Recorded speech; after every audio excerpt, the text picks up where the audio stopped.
استاد عزیز بسیار و بسیار خوش آمدید و چون مردم بسیار علاقمند شما هستند، احترام بسیار زیاد در نسبت شما قائل هستند و میخواستم یک دو روزه که شما اینجا بودید چی برداشتی داشتید از این کشور؟ چون میدانم نخستین بار است که شما به تاجیکستان و به دوشنبه آمده.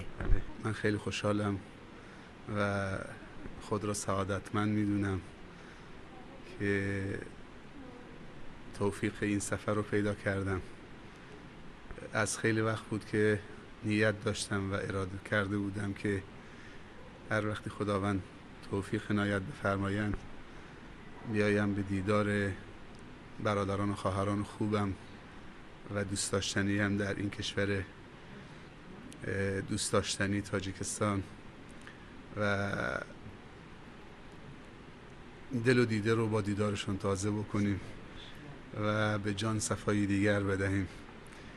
خب از سعادت و خوشبختی بنده و حسن حظ بنده اینکه این دیدار توأم با یک موفقیت دیگر و یک توفیق دیگر و یک نعمت دیگر همراه بود و اون هم شرکت در یک کنفرانس علمی، اون هم کنفرانس علمی که درباره شخصیت یکی از برجسته ترین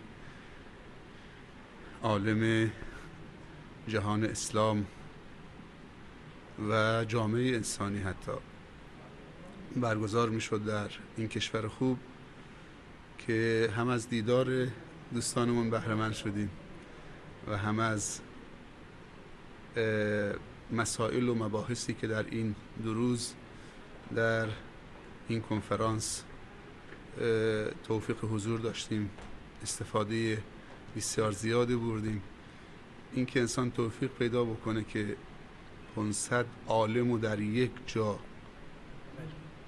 با کمترین هزینه، ما که هزینه‌ای پرداخت نکردیم و ملت و دولت تاجیکستان و در رأسشون رئیس جمهور عزیز و محترم که هزینه ها رو حتی پرداخت کردن. وقتی ما به سفیر گفتیم که ما پول بلیتمون خودمون میدیم، این شرف هست برای ما که ما رو دعوت به چنین کنفرانس علمی کرد. گفت نه، شما مهمان خود رئیس جمهور هستید و ما بی نهایت سپاسگزاریم که ایشون هزینه سفر هم پرداختن که ما بیایم اینجا ایمانمون رو افزایش بدیم و عشق و علاقه و محبتی که شنیده بودیم آشکارا و به وضوح مشاهده بکنیم و بیایم از محضر 500-600 تا از علمای برجسته و به نام جهان اسلام بهره مند بشیم در این کشور خوب.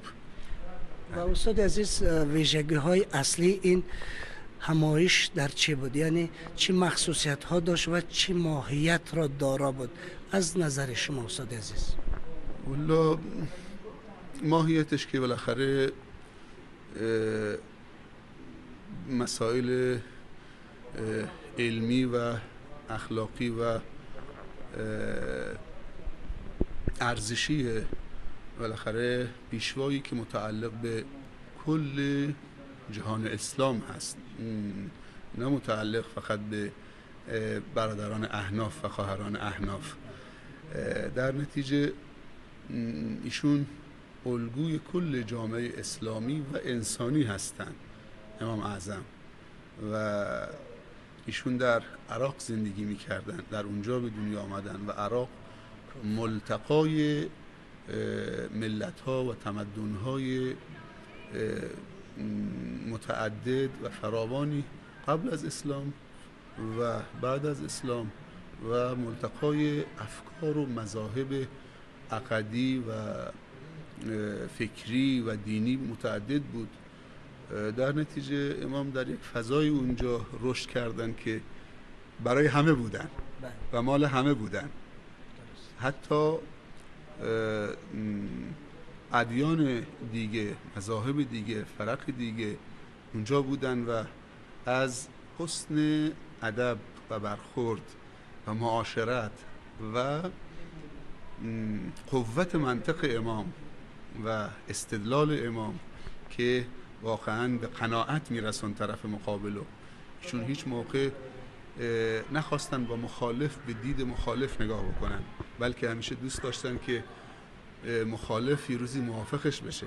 این محبت رو داشتن. در نتیجه این شهرت و این نام نیک و این توسعه و این رشد به خاطر که امام در دلش و در فکرش کل بشریت بود با همه اشتباهاشون و هیچ موقع خودش رو محق کامل نمیدونست و این باورش بود که حق نزد دیگران هم هست و همیشه با این دید حتی به شاگردایش که از اون کسب فیض میکردن با این دید نگاه میکرد که بعضی از شاگردها شاید رأی ثوابی داشته باشن، رأی صحیحی داشته باشن که خود امام باید از اون استفاده بکنه. من تو این یک دو روز خیلی محبت دیدم، عاطفه های زیبای زیادی رد و بدل شد بین بندگان خدا اینجا. واقعا محبت و عاطفه های زیبا و عشق و علاقه به همدیگه رو به نمایش گذاشتن و این ستودنی است. ما امروز کمبود عاطفه های ایمانی و دینی که همدیگر رو دوست بداریم، به خاطر خدا دوست بداریم، منافع دیگری نباشد که خدای ناکرده محبت ها رو کمرنگ بکنه. و من میتونم به جرئت بگم که من با تمام وجودم نه تنها مردم تاجیکستان به خاطر که همزبان من هستن و ما مشترکات زبانی داریم، خب ما فارس زبان هستیم، اینا فارس زبان و تاجیک هستن، بلکه به خاطر اون محبتی که خدا، پیغمبر خدا و دین خدا بین ما ایجاد کرد. وگرنه فاصله ها بین ما و شما خیلی زیاد هست، ولی این فاصله ها رو خدا و رسول خدا و دین خدا کوتاه کرد و ما یکی شدیم. و من میتونم به جرئت بگم که من هیچ منافعی اینجا ندارم و هیچ قوم و خویش نسبی اینجا من ندارم، ولی تو این دو روز من فکر میکنم که تو خانه خودم هستم، تو کشور خودم هستم، تو خانواده خودم هستم، تو طایفه خودم هستم. یعنی خیلی من محبت دیدم.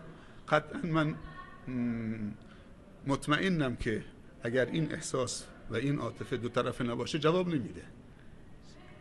قطعا دو طرفه است که این جذابیت رو ایجاد کرده. از همه شما تشکر میکنم که این مصاحبه خوب و تدارک دیدید.